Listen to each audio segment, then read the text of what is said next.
A humanidade acalenta um sonho monumental: estender a vida para além do planeta azul. Mas a grande questão que paira sobre a nossa ambição cósmica é: seria realmente possível transformar Marte, nosso vizinho gelado e inóspito, em um lugar onde possamos viver e prosperar? Este é o cerne da terraformação, um conceito que desafia nossa compreensão de engenharia, física e biologia. O projeto propõe reverter bilhões de anos de história cósmica para talvez criar um novo mundo, um segundo berço para a civilização.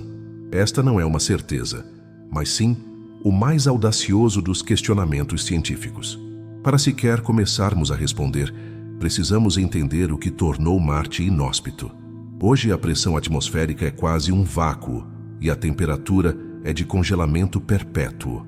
Para tornar este mundo habitável, seriam necessários passos radicais. A jornada para a habitabilidade marciana é complexa. Ela exige soluções para problemas que nunca enfrentamos, como a proteção contra a radiação cósmica e a estabilização de uma nova atmosfera. O plano inclui satélites espelhos gigantes e a introdução de gases superestufa. O objetivo é elevar a temperatura para derreter o vasto oceano de gelo de água que jaz sob a superfície. Mas será que a quantidade de gelo e gás carbônico disponível é, de fato, suficiente para sustentar uma atmosfera respirável? Ou estamos perseguindo um limite físico inatingível que condenaria o projeto ao fracasso? Nesta viagem noturna e serena, vamos mergulhar na ciência especulativa por trás da terraformação. Exploraremos com calma e profundidade cada um desses desafios. De forma progressiva e envolvente, desvendaremos os mecanismos propostos, desde os desafios da radiação cósmica à introdução das primeiras formas de vida, culminando em uma reflexão poética sobre a viabilidade real e o profundo significado de nos tornarmos uma espécie interplanetária. E agora, para que esta jornada pelo cosmos da ciência possa ser completada, convido você, permaneça conosco até o final. Se a busca por serenidade e descobertas ressoa em sua mente, pedimos seu apoio para que o universo para o sono possa crescer. Deixe seu like e inscreva-se no canal para garantir nosso próximo encontro. Por fim, convido você a refletir. Você teria coragem de ser um dos pioneiros a viver no planeta vermelho caso a terraformação fosse bem-sucedida? Deixe sua resposta nos comentários. Assim, juntos, construímos este universo de calma e sabedoria. Vamos começar nossa suave descida. Embarcamos agora em nossa jornada, deslizando suavemente em direção ao planeta vermelho, buscando desvendar o enigma da terraformação. Para compreender se é possível acender o fogo da vida em Marte, primeiro precisamos entender por que ele se apagou. A paisagem que se apresenta vista do alto é um testemunho silencioso de uma perda colossal. Montanhas colossais como o Olympus Mons e vales que cortam o planeta, secos e oxidantes. Marte é hoje um mundo de superlativos frios, um mundo que não retém atmosfera, e este é o ponto zero de toda a nossa investigação científica. A visão é de um silêncio geológico, onde a única cor dominante é o vermelho ferrugem, resultado da oxidação do ferro, uma ferrugem cósmica que nos lembra o quão diferente este mundo se tornou de seu irmão mais quente. Há cerca de 4 bilhões de anos, Marte não era o deserto gelado que conhecemos. A geologia aponta para a existência de água líquida em abundância na sua superfície, o que sugere um passado com condições muito mais brandas, talvez até mesmo com rios e mares que se estendiam por vastas regiões setentrionais. O calor para sustentar essa água líquida não vinha apenas do Sol, mas de uma atmosfera densa, rica em gases de efeito estufa. Contudo, essa atmosfera ancestral, o casaco de gás que envolvia o planeta, foi tragicamente roubada, um evento que a ciência chama de grande perda atmosférica.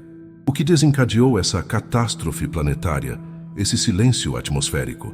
A resposta reside no coração de Marte e na sua diferença fundamental em relação ao nosso planeta azul. A Terra possui um núcleo líquido giratório, uma espécie de dínamo cósmico, que gera um poderoso e abrangente campo magnético, a nossa magnetosfera. Esse escudo invisível é o que desvia as partículas carregadas do vento solar, um fluxo incessante e corrosivo de plasma e radiação emanado pelo Sol. Em Marte, no entanto, a história é outra. O seu dínamo interno cessou de funcionar há bilhões de anos, possivelmente devido ao seu tamanho menor e consequente resfriamento mais rápido e solidificação. O campo magnético desapareceu e o planeta ficou indefeso. Sem essa proteção magnética, o vento solar pôde atingir as camadas superiores da atmosfera marciana com força total. Imagine uma lixa invisível e constante, raspando as moléculas de gás e lançando-as para o espaço interplanetário. Lentamente, mas sem trégua, a atmosfera se dissipou. A pressão atmosférica despencou para menos de 1% da terrestre, e a temperatura média global caiu para os atuais menos 63 graus Celsius.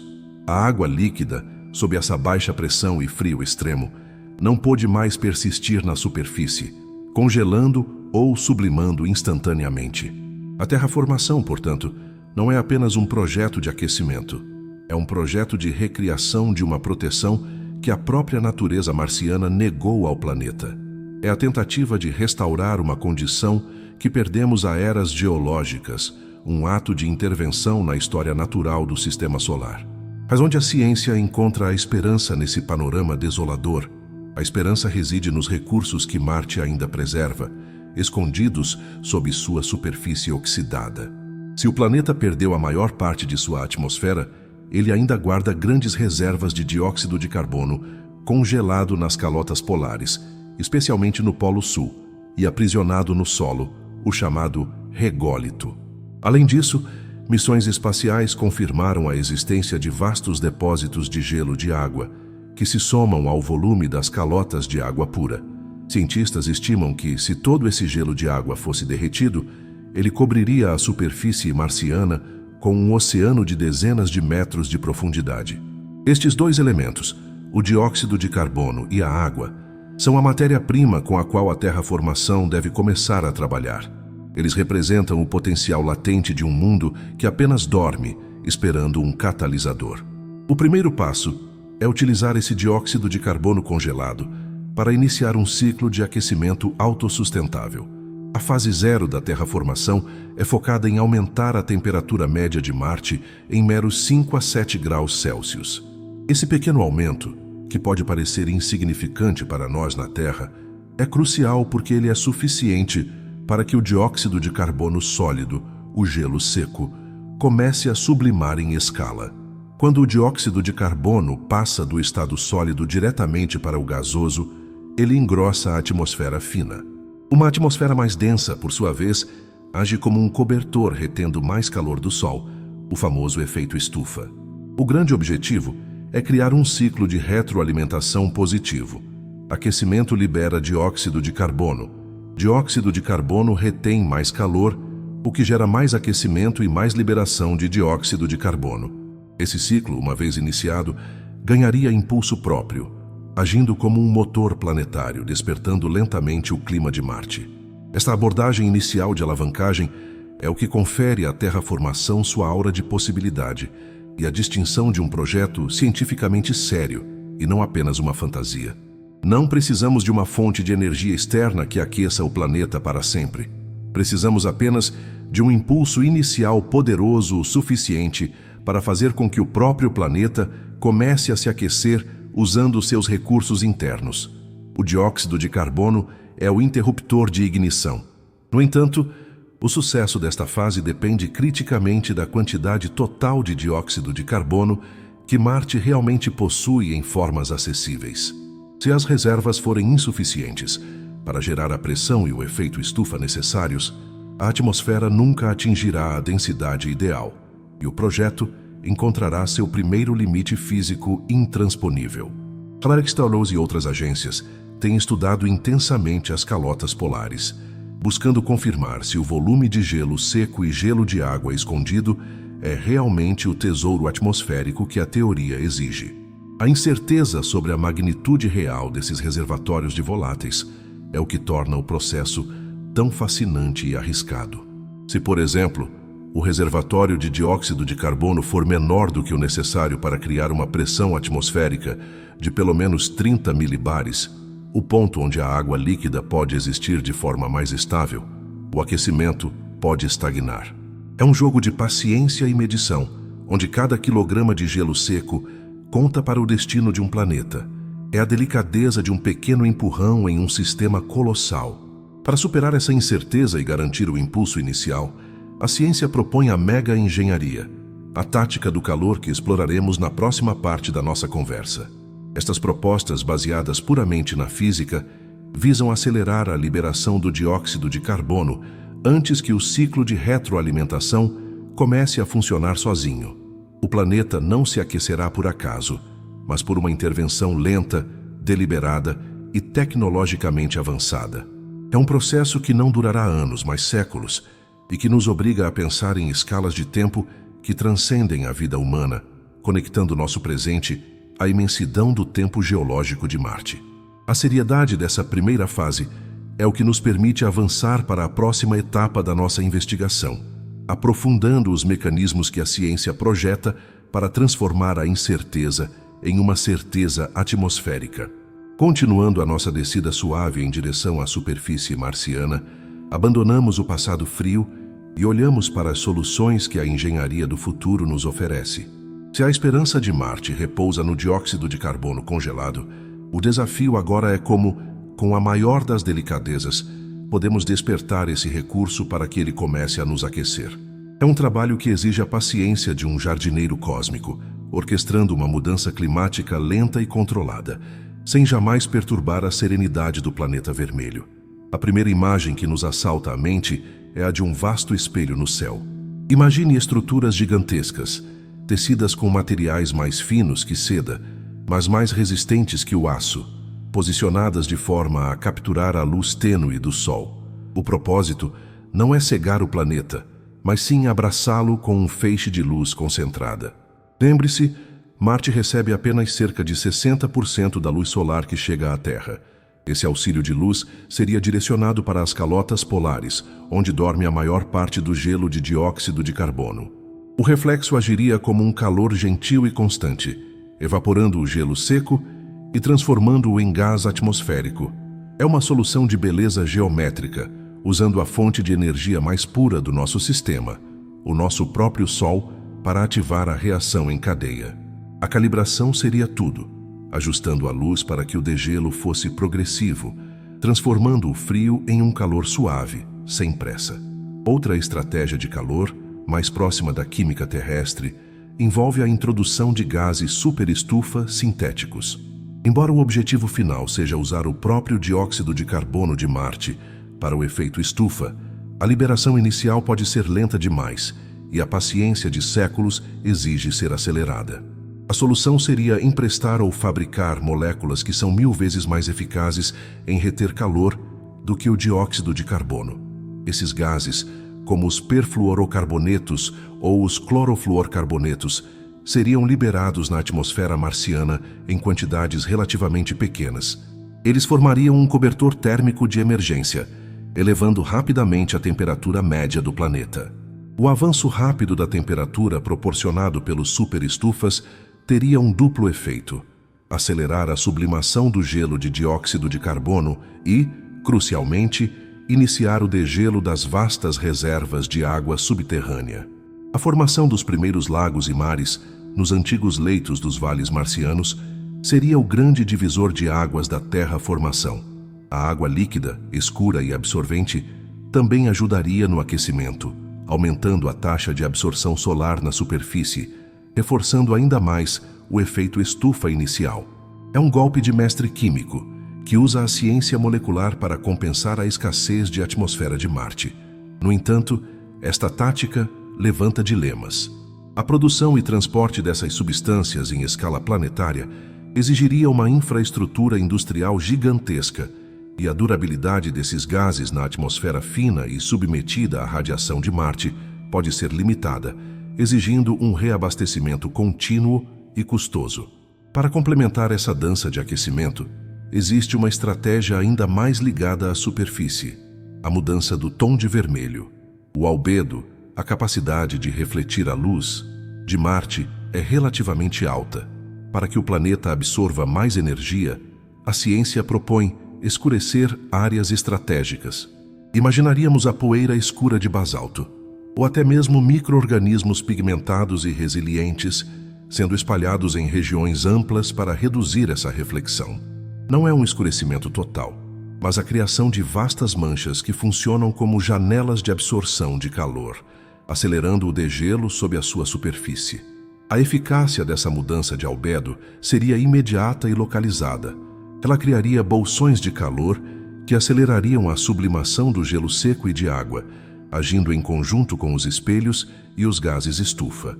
É uma intervenção que utiliza a própria geologia e futura biologia de Marte para criar um efeito termodinâmico. Essa fase inicial, que combina a luz concentrada dos espelhos, o calor retido dos superestufas e a absorção de calor das áreas escurecidas, deve ter uma duração calculada em séculos. O objetivo não é o final, mas o ponto de não retorno.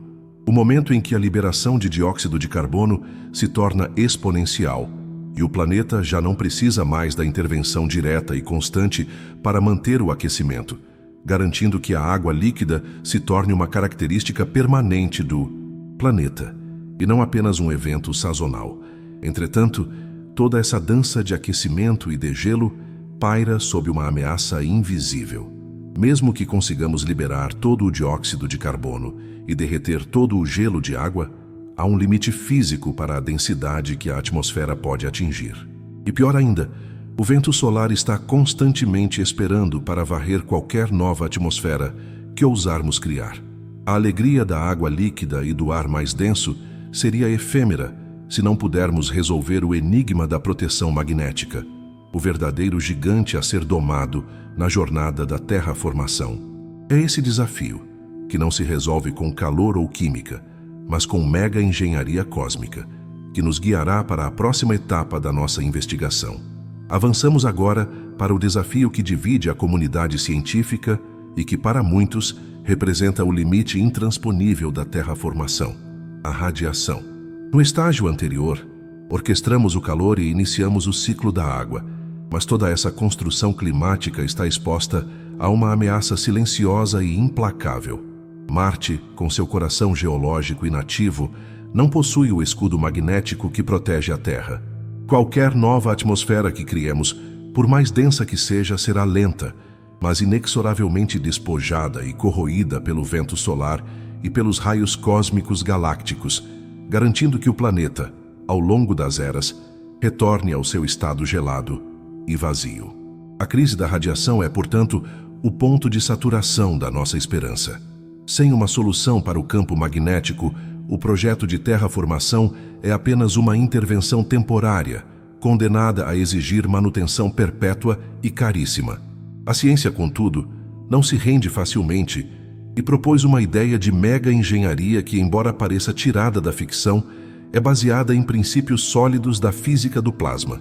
O desafio é como recriar artificialmente um escudo que a natureza marciana perdeu há bilhões de anos. A solução mais elegante e discutida envolve a criação de um escudo magnético artificial, posicionado estrategicamente no espaço profundo.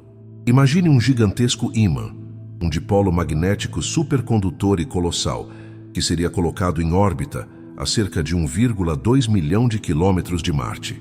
Esse ponto é conhecido como ponto de Lagrange, a localização ideal onde as forças gravitacionais do Sol e de Marte se equilibram, permitindo que o objeto permaneça estável, com um mínimo de gasto de energia. Ao ser ativado, este dipolo geraria um campo magnético protetor que, embora fraco em comparação ao da Terra, seria vasto o suficiente para envolver Marte e criar uma bolha de defesa.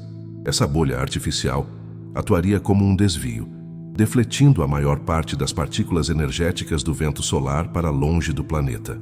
Sem o bombardeio constante dessas partículas, o processo de raspagem atmosférica seria drasticamente reduzido, permitindo que o novo ar, gerado pelo aquecimento, tivesse tempo para se acumular e adensar. Cientistas sugeriram que, se o despojamento atmosférico for interrompido, o planeta pode começar a se recuperar sozinho, talvez liberando o dióxido de carbono que ainda está quimicamente ligado a minerais no solo, um reservatório adicional. A engenharia cósmica a serviço da recuperação planetária, buscando restaurar o que foi perdido pela falha do núcleo. No entanto, a viabilidade deste escudo magnético artificial levanta questões gigantescas sobre a escala e a tecnologia. Para gerar um campo magnético potente o suficiente a essa distância, o dispositivo teria que ser de uma magnitude e complexidade de engenharia nunca antes concebidas. Estamos falando de um artefato maciço, que precisa ser construído e transportado para o espaço profundo, exigindo uma capacidade de lançamento e manufatura orbital que hoje só existe em projetos conceituais. O custo energético para manter um campo magnético estável e forte o suficiente, por séculos, alimentado talvez por painéis solares colossais ou reatores nucleares no espaço, é outro ponto de interrogação. A beleza da solução reside na sua física, mas a dor reside na sua engenharia. Se o escudo externo não for viável, a ciência buscou alternativas mais próximas do planeta, embora mais desafiadoras. Uma delas é a criação de mini-magnetosferas localizadas. A ideia seria posicionar geradores de campo magnético menores e mais gerenciáveis em pontos específicos da superfície ou da órbita baixa de Marte. Eles não protegeriam o planeta inteiro, mas sim regiões específicas, como crateras ou vastos vales, criando bolhas de segurança onde a vida microbiana e, eventualmente, as primeiras plantas poderiam florescer com menos risco de mutação causada pela radiação. Seria um processo gradual de criar ilhas de segurança magnética antes de sonhar com um oceano global. O desafio da radiação não se limita à perda atmosférica. Ele afeta diretamente o passo seguinte, a introdução da vida. A radiação cósmica e ultravioleta, que atinge a superfície marciana, é letal para a maioria dos organismos terrestres. Mesmo com o espessamento gradual da atmosfera, ela levaria milhares de anos para se tornar um filtro eficaz. É por isso que o projeto de terraformação deve começar com organismos extremófilos, seres geneticamente adaptados para suportar altos níveis de radiação. Seriam os primeiros heróis biológicos que atuariam como catalisadores químicos e produtores de oxigênio sob condições de ataque cósmico. A natureza nos oferece as bactérias resistentes, e a engenharia genética busca otimizar essa resistência. A solução para a radiação, portanto, é multifacetada, ou uma mega-engenharia que recria a proteção planetária, ou uma microengenharia biológica que torna a vida resistente ao ambiente hostil. É uma corrida contra o tempo, pois o aquecimento sem proteção magnética é uma receita para o fracasso em longo prazo. A estabilidade climática que buscamos só será alcançada quando o planeta for abraçado por uma defesa, seja ela natural ou artificial. Sem esse escudo, o planeta nunca reterá sua água e seu ar, tornando a possibilidade da terraformação uma miragem termodinâmica. Este dilema nos força a olhar agora para o trabalho silencioso e microscópico que deve começar em meio a essa radiação. O início da biosfera, o motor que transformará o dióxido de carbono em oxigênio. Se o calor e a proteção magnética representam a engenharia de Marte, é na biologia que reside a sua alma e o passo final para a criação de um mundo habitável. Deixamos para trás a crise da radiação e agora nos concentramos na semente do oceano azul de oxigênio que um dia cobrirá o planeta. A questão crucial é: como a vida, que demorou bilhões de anos para transformar a Terra, pode ser acelerada para fazer o mesmo em um mundo mais frio e distante do Sol? O foco, neste estágio, move-se das máquinas colossais para os seres mais humildes, os micro-organismos. São eles os verdadeiros arquitetos da atmosfera terrestre, e serão eles os primeiros heróis da transformação marciana. O principal organismo que a ciência almeja introduzir são as cianobactérias, frequentemente chamadas de algas azul-esverdeadas. Na Terra primitiva, há cerca de 2,4 bilhões de anos, as cianobactérias desencadearam o grande evento de oxigenação, transformando uma atmosfera rica em dióxido de carbono em uma rica em oxigênio. Em Marte, elas teriam a mesma missão, mas sob condições muito mais adversas, agindo como os primeiros pulmões do planeta. as cianobactérias e outros micro-organismos extremófilos geneticamente adaptados teriam um duplo papel. O primeiro, essencial, seria atuar como um agente químico, quebrando os compostos tóxicos presentes no solo marciano. O rególito, a poeira que cobre o planeta, é rico em percloratos, que são minerais tóxicos para a maioria das formas de vida terrestre e que inibem o crescimento vegetal. Micróbios especialmente adaptados seriam introduzidos para quebrar esses percloratos, transformando o solo estéril e hostil em algo que, eventualmente, possa nutrir plantas mais complexas. É uma desintoxicação planetária orquestrada no nível molecular, uma lenta cura para o solo oxidado. O segundo papel e o mais crucial é a produção de oxigênio. À medida que o aquecimento do planeta liberasse o dióxido de carbono para a atmosfera e a água líquida se tornasse mais abundante, as cianobactérias seriam semeadas em massa. Elas utilizariam a água e o dióxido de carbono atmosférico para realizar a fotossíntese, o processo que a natureza usa para converter a luz em energia, liberando oxigênio como subproduto. A vastidão dos mares e lagos marcianos em formação se tornaria a gigantesca fábrica de ar do planeta, transformando a energia solar em sopro de vida. O ritmo, no entanto, é o que impõe a paciência. Mesmo com a intervenção biológica, a produção de oxigênio em Marte é um processo lento. A pouca intensidade luminosa, devido à maior distância do Sol, e a baixa quantidade de nitrogênio disponível, necessário para a vida microbiana, atuam como freios. O processo de levar a atmosfera de Marte do seu estado atual, quase zero oxigênio, para um nível respirável, cerca de 20% como na Terra, exigiria o trabalho incansável desses micro-organismos por no mínimo 100 mil anos, em algumas estimativas mais conservadoras. É a humildade da ciência perante a escala do tempo. A transformação biológica exige eras.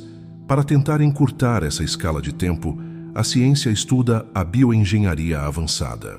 A ideia é utilizar ferramentas de edição genética de ponta, como os sistemas de edição de genoma, para criar micro-organismos super eficientes.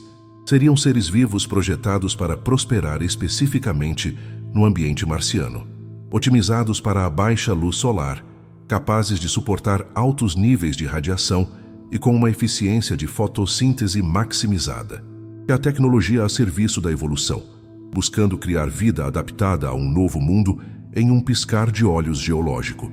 Esta proposta, embora levantando profundos dilemas éticos sobre a manipulação da vida, reflete a urgência e a ambição do projeto em acelerar os processos naturais. A transição das cianobactérias para formas de vida mais complexas seria o marco da segunda etapa da bioprodução. Depois que o oxigênio atmosférico e o solo desintoxicado atingissem níveis minimamente sustentáveis, seria a vez dos líquenes e musgos, organismos que são mestres em sobreviver em ambientes rochosos e pobres em nutrientes. Eles atuariam como pioneiros da vegetação, quebrando as rochas e formando as primeiras camadas de solo orgânico. Em seguida, viriam as plantas, talvez árvores e gramíneas, geneticamente modificadas para suportar a baixa pressão e a baixa gravidade, com folhas que maximizassem a captação da luz do Sol marciano. É importante notar que essas primeiras formas vegetais não poderiam depender apenas do oxigênio produzido. Elas mesmas seriam a máquina de oxigênio, usando o dióxido de carbono como seu alimento principal e liberando a vida na forma de gás. Essa jornada biológica é o que selaria a viabilidade climática de Marte. A introdução de vida vegetal não só produziria oxigênio, mas também ajudaria a regular o ciclo da água, liberando vapor d'água e promovendo as primeiras nuvens e precipitações. O planeta, finalmente, começaria a ter um clima em ciclos, e não apenas uma glaciação perpétua. O silêncio da geologia daria lugar aos sussurros da fotossíntese. O planeta vermelho, gradualmente, ganharia os primeiros tons de verde e, quem sabe, o azul dos primeiros céus mais densos. É a biologia que transforma a ciência em uma paisagem poética. No entanto, o limite físico imposto pela fraca luz solar e pela baixa gravidade de Marte não pode ser ignorado. A vida terrestre evoluiu sob uma força gravitacional maior e sob o calor mais intenso do Sol. A bioprodução, por mais otimizada que seja, enfrentará um teto de eficiência. O oxigênio será produzido, mas será que a taxa de produção conseguirá vencer a taxa de perda atmosférica, mesmo com o escudo magnético? Este é o ponto onde a ambição biológica encontra as fronteiras da física, um dilema que nos força a questionar a real capacidade de Marte em se tornar um planeta, de fato respirável. Um tema que aprofundaremos ao analisar os limites de massa. Com o calor em ascensão, a proteção magnética teoricamente resolvida e os micro-organismos trabalhando silenciosamente para desintoxicar o solo e produzir oxigênio, a nossa atenção se volta para o obstáculo mais quantificável, a densidade da atmosfera. Para que a terraformação seja considerada um sucesso completo, a atmosfera marciana precisa ser densa o suficiente para que a água líquida permaneça estável em toda a superfície e, mais tarde, para sustentar a respiração da vida complexa. Chegamos ao cerne da física atmosférica do planeta e ao dilema da massa faltante.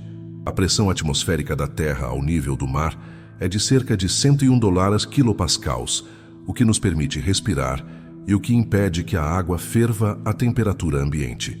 Marte, em seu estado natural, tem uma pressão de menos de 1 kPa, o que faz com que qualquer água líquida evapore instantaneamente para a fina atmosfera. O primeiro objetivo realista da terraformação é alcançar o chamado limite de Armstrong, uma pressão de cerca de 6,3 kPa. Nesse ponto, o sangue humano não ferveria devido à baixa pressão, mas ainda assim seria preciso muito mais do que isso para sustentar um ciclo de água robusto e um futuro ecossistema. O objetivo final é uma pressão próxima à terrestre, e é aqui que a contabilidade de voláteis marcianos se torna o fator decisivo. A ciência planetária nos diz que a atmosfera de um planeta é composta em grande parte de nitrogênio e, em menor grau, de oxigênio e outros gases. Embora o nosso esforço nos blocos anteriores tenha focado em liberar o dióxido de carbono e produzir oxigênio, existe uma escassez crítica de nitrogênio em Marte. O nitrogênio é vital, pois é o gás inerte que compõe cerca de 78% da nossa atmosfera e fornece a massa e a pressão necessárias para a sustentação de todos os ciclos de vida. Sem nitrogênio suficiente, mesmo que consigamos produzir oxigênio em abundância, a pressão atmosférica jamais será adequada. A quantidade de dióxido de carbono e água que Marte possui, mesmo que totalmente liberada das calotas e do solo, é considerada por muitos cientistas como insuficiente para criar uma atmosfera densa o bastante. Estimativas recentes, baseadas em dados de sondas e rovers, sugerem que a liberação máxima de todo o Dólares Este Nora disponível de Marte resultaria em uma atmosfera com uma pressão máxima de apenas 15 a 30 kPa. Isso é muito melhor do que o estado atual, mas ainda é muito menos do que o necessário para um planeta totalmente habitável. A natureza de Marte, com sua gravidade mais baixa, exige cerca de 2,6 vezes mais massa atmosférica do que a Terra para atingir a mesma pressão superficial. O planeta simplesmente não tem o recheio atmosférico necessário. Este é o ponto onde o projeto de terraformação deve se tornar interplanetário. Se Marte não tem os voláteis necessários, teremos que importá-los. A solução mais ousada para suprir a falta de nitrogênio e outros voláteis é o redirecionamento de asteroides e cometas. Esses corpos celestes são frequentemente compostos por grandes quantidades de gelos e gases congelados, como amônia, que é uma fonte rica de nitrogênio. O plano seria identificar asteroides ricos em voláteis no cinturão principal, ou até mesmo em Júpiter, interceptá-los com propulsores avançados e redirecioná-los para uma colisão controlada com Marte. A logística desse plano é assustadora. A entrega de massa atmosférica em escala planetária exigiria o redirecionamento de centenas de asteroides. Cada manobra precisaria de uma precisão impecável para que o impacto liberasse os gases sem causar um desastre geológico na superfície em transformação. É uma solução que une a mineração espacial à engenharia balística, transformando a ameaça cósmica em matéria-prima. O sucesso desta fase dependeria totalmente da capacidade de construir uma infraestrutura de mineração e transporte de voláteis na escala do sistema solar. Além da massa atmosférica, há o desafio da baixa gravidade. Mesmo que consigamos importar todo o nitrogênio e oxigênio necessário para atingir a pressão de ar da Terra, a gravidade marciana é de apenas 38% da terrestre. Isso significa que as moléculas de gás se perdem no espaço mais rapidamente do que na Terra. O escudo magnético artificial, que discutimos anteriormente, se torna, neste ponto, não apenas um luxo, mas uma necessidade absoluta para compensar a fraqueza gravitacional de Marte em reter a atmosfera. Sem o escudo magnético, o planeta estaria condenado a ser um recipiente atmosférico que vaza constantemente. A jornada de aumentar a massa e a pressão é, em última análise, o teste de viabilidade da terraformação. Podemos aquecer Marte, podemos introduzir a biologia, mas se não pudermos fornecer a ele a pressão atmosférica adequada, seja através de seus próprios recursos de dióxido de carbono ou pela importação de nitrogênio e outros voláteis, o planeta permanecerá em um estado de habitabilidade parcial, exigindo pressurização em altitude e suportes vitais. A próxima parte da nossa conversa nos levará a pesar todos esses custos em termos de tempo e energia antes de chegarmos ao veredito final. Com a ciência desvendando as estratégias para aquecer o planeta, protegê-lo da radiação e ambiciosamente suplementar a sua atmosfera, somos forçados a confrontar o verdadeiro preço da terraformação.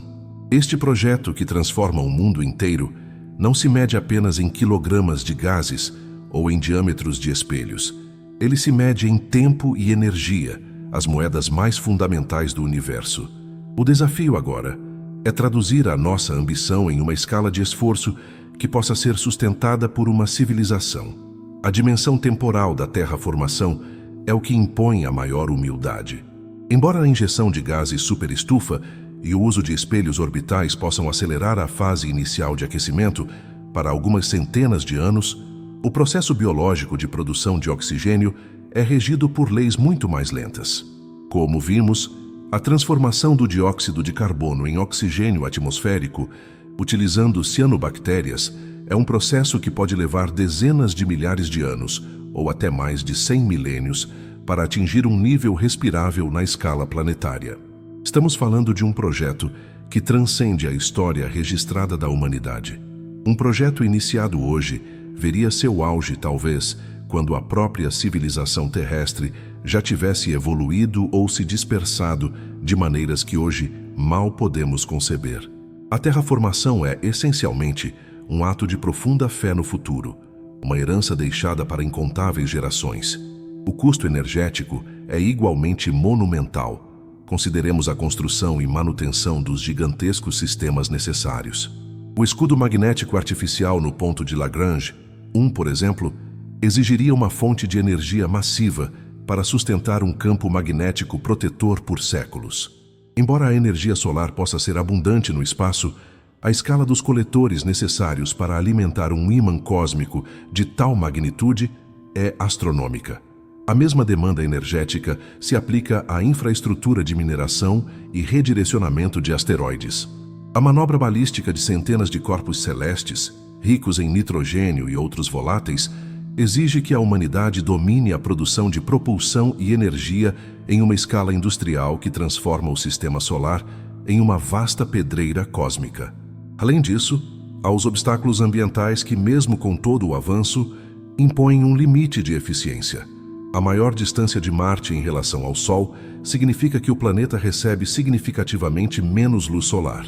As plantas, mesmo as geneticamente otimizadas para a baixa luminosidade, terão uma taxa de fotossíntese inerentemente mais lenta do que na Terra. O clima resultante da terraformação nunca será o clima da Terra. Será um clima mais frio, mais árido e com ciclos de luz mais fracos. A vida no novo planeta teria que se adaptar a esse novo normal de menor luminosidade, um desafio contínuo para manter a biosfera. Outro fator que persiste e que a ciência não pode alterar é a baixa gravidade. Marte possui apenas 38% da gravidade da Terra. Embora a gravidade afete a retenção atmosférica, o que exige o escudo magnético, ela também afeta a biologia de maneira complexa. Não se sabe ao certo como a baixa gravidade em longo prazo pode impactar o crescimento das plantas, a formação de solos em escala geológica ou a própria estabilidade da biosfera.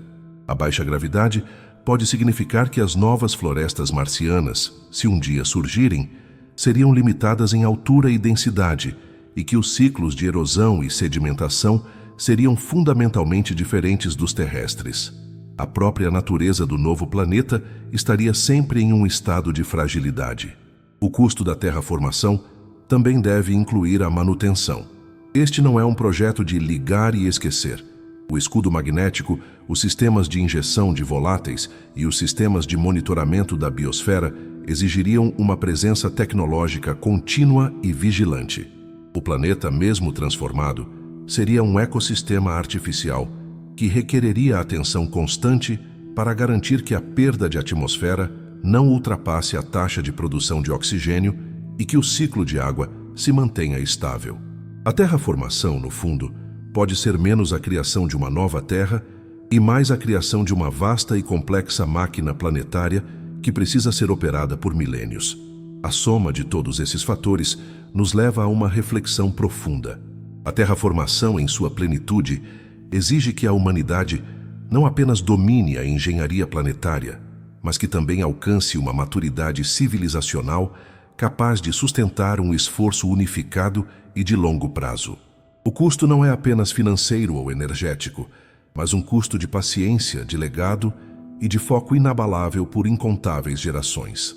Agora, munidos de todo esse conhecimento sobre os mecanismos, os limites e os custos, estamos prontos para encarar a pergunta central do nosso roteiro e determinar a real viabilidade do projeto, o que nos guiará para a etapa do veredito final. Navegamos agora em nosso pensamento para o ponto de convergência de toda esta longa jornada, a busca pela resposta à nossa pergunta original. Depois de orquestrar o calor, de sonhar com escudos magnéticos e de semear o azul com micro-organismos, podemos finalmente olhar para o planeta vermelho e perguntar: toda essa ambição científica é de fato viável? Seria possível acender o sopro da vida de forma completa, criando uma nova Terra? Resposta que a ciência sussurra para nós é sutil, dividida entre a esperança e o limite da própria natureza.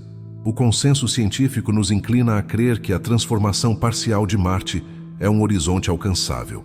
Sim, podemos, com a engenharia dos séculos, liberar o dióxido de carbono das calotas e criar um Marte mais quente. Podemos ver a água líquida brotar, formando lagos e rios nos antigos vales. E podemos introduzir a biosfera primitiva para desintoxicar o solo e começar a exalar oxigênio. Essa seria uma vitória monumental. A criação de um planeta com ecossistemas aquáticos e terrestres ativos, um mundo com vida. No entanto, quando confrontamos a possibilidade da transformação completa, a criação de um planeta onde o ar pudesse ser respirado livremente em toda a superfície, como aqui na Terra, é o limite da geofísica que se impõe. A ciência descobriu que Marte simplesmente não possui a matéria-prima atmosférica necessária. Ao liberarmos todo o dióxido de carbono disponível em Marte, a pressão atmosférica, no máximo, atingiria algo entre 1/5 e 1/3 da nossa. Isso significa que, embora a pressão fosse maior, ela ainda não seria suficiente para sustentar o ciclo da água de forma robusta em todas as altitudes, e jamais seria suficiente para que o oxigênio produzido se misturasse com nitrogênio suficiente para atingir a densidade ideal para a respiração. O problema não é o nosso engenho, mas a escassez de voláteis no próprio planeta. Marte não tem o recheio atmosférico, o nitrogênio inerte que dá volume e massa ao nosso ar.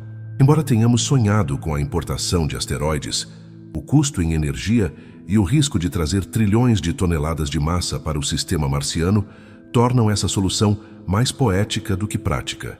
A baixa gravidade do planeta, que torna a perda atmosférica contínua, mesmo com um escudo magnético, apenas reforça esse limite físico.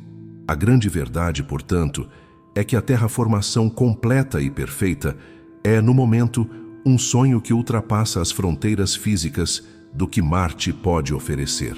O planeta vermelho se transformará, mas à sua maneira, dentro das suas limitações de tamanho e de história. O veredicto final é que seria possível criar um Marte habitável, mas em um estado de habitabilidade parcial.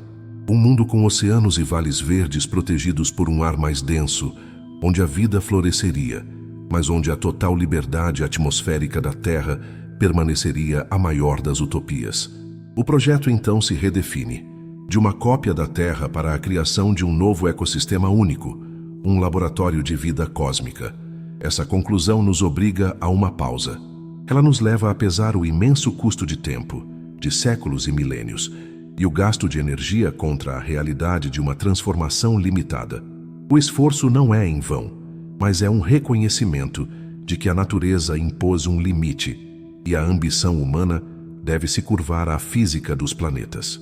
É com essa aceitação da limitação cósmica que a nossa jornada se completa, nos preparando para a reflexão final sobre o significado mais profundo de tentar mudar o destino de um mundo. Chegamos ao final desta jornada pelo futuro da ciência, pairando sobre um Marte que, em nossa imaginação, já foi transformado. Vimos o vermelho dar lugar ao suave azul dos lagos, o silêncio ser quebrado pelo murmúrio da fotossíntese e a solidão do espaço confrontada pela ambição da engenharia. A resposta que encontramos não foi um sim ou um não categórico, mas um reconhecimento das fronteiras entre o sonho e a física. Um Marte parcialmente habitável é a nossa maior esperança, e o limite de voláteis é o nosso maior professor. A terraformação, em sua essência, não é apenas um projeto científico, é um espelho da alma humana. É a manifestação da nossa profunda e inata necessidade de criar, de restaurar e de desafiar o que é dado como imutável. Passamos por séculos de esforço, a paciência dos espelhos no céu, a luta dos micro-organismos no solo tóxico, a ousadia de planejar um escudo magnético. Tudo isso aponta para uma verdade fundamental. A civilização que seria capaz de sustentar um projeto de milênios para transformar um mundo é uma civilização que domina não apenas a tecnologia, mas também a visão de longo prazo e o legado. Mas feche os olhos por um instante e deixe-se guiar pela imaginação. Projete o cenário onde todos os desafios foram superados. O escudo magnético está ativo e o nitrogênio importado deu densidade à atmosfera. Você estaria de pé em uma colina de Marte. O ar agora, com o mesmo frescor e pressão da Terra ao nível do mar, enche seus pulmões, trazendo o cheiro úmido do solo rico em matéria orgânica e o aroma salgado dos oceanos. A gravidade é baixa, fazendo com que o simples caminhar seja um constante e leve flutuar. Você observa o céu, azul claro com nuvens brancas e finas se movendo lentamente. Os vales outrora secos agora abrigam cidades de vidro e metal polido, rodeadas por paisagens verdes. Ao contemplar esse novo mundo, tão parecido com o nosso, você sentiria a felicidade da criação ou o peso da responsabilidade por ter alterado a natureza de um planeta? E nessa nova Terra vermelha, a rotina ganharia um novo ritmo. Você acordaria com a sensação leve da baixa gravidade, olhando pela janela para ver as árvores adaptadas, crescendo mais altas e finas. O transporte seria por veículos aéreos que pairam sem esforço e os esportes seriam uma celebração da leveza, com saltos longos e graciosos sobre campos verdes. O maior luxo seria a percepção da imensidão. O ar que você respira é uma conquista. A chuva que cai é uma dádiva e o solo sob seus pés foi criado por seus ancestrais. Você trocaria a complexidade e a velocidade do seu mundo atual pela vastidão e pela calma monumental desse novo começo. A vida em Marte seria a prova de que a engenharia e o sonho podem se unir, mas nos obrigaria a redefinir o que significa ser natural. O projeto da terraformação é, em última análise, uma declaração de que não estamos contentes em ser observadores passivos. Ao tentar refazer um mundo, nós nos colocamos no centro do nosso próprio destino cósmico. A grande lição de Marte é a humildade. Ele nos ensina que, mesmo com a maior ambição, a natureza impõe seus limites, e a verdadeira arte reside em trabalhar dentro dessas restrições, criando algo novo e sustentável a partir do que já existe. É na aceitação dessa limitação que reside a verdadeira maturidade da nossa espécie. E assim, Suavemente, nossa jornada pelo futuro da ciência se completa. Agradeço por ter permitido que o universo para o sono guiasse seus pensamentos e sua calma nesta noite.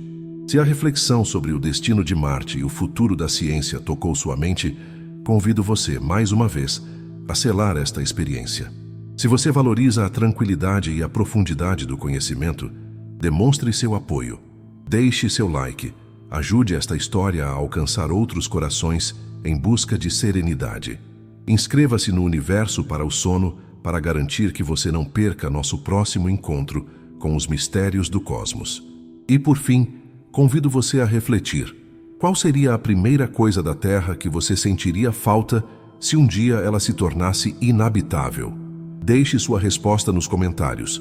Sua participação e seu apoio são o que nos permite continuar a construir este universo de calma e sabedoria.